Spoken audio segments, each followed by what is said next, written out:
లేదు. దీనికి పాడు చేసింది ఏంటంటే ప్రభుత్వం. ఎందుకు పాడు చేసిందంటే ఫ్రీ బియ్యం ఇస్తుంది, రైతు పండించిన బియ్యానికి రేట్ లేదు. వాడెవడో మిల్లోడికి ఇస్తాడు, ఇది టాపిక్ సార్. ఆ మిల్లోడు 6 మాసాలు పోతే డబ్బులు ఇస్తాడు.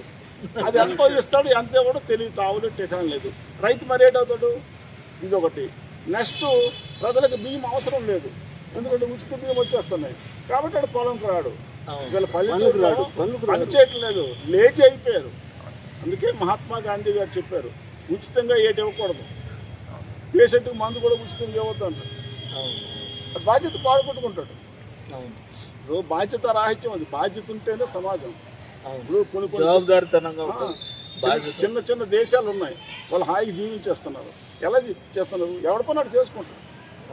మనకు అది లేదు. మన దేశంలో బానిసత్వం లేదు, కానీ బానిస తత్వం ఉంది.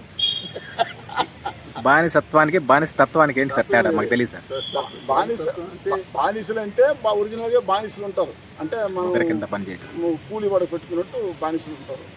బానిస తత్వం అంటే వాడు దానికి బానిస అయిపోయింటాడు, భావజాలం మొత్తం బానిస అయిపోయింటాడు. తత్వం అంతా బానిస. అంటే వాడు పేదోడు, నేను వీడి మీద తప్పిగా ఉండాలి, వాడు పెద్దోడు, వాడి దగ్గర నేను బానిసగా ఉండాలి. ఇలాంటి తత్వంలో మనం ఉండిపోయినాం. మనం ఆ తత్వం లేదు, అందరము సమానమే, పుట్టే మనుషులు. ఆ మనిషిగా మనం జీవించాలి. మనిషి అంటే ఏంటి? అన్నీ ఉన్నాయి, శాస్త్రాలు ఉన్నాయి, యూనివర్సిటీలు ఉన్నాయి, అన్నీ ఉన్నాయి. మనిషి అంటే ఏంటి చెప్పడానికి ఏ శాస్త్రాలు లేదు, ఎవడో నిర్వచిస్తున్నాడు లేదు.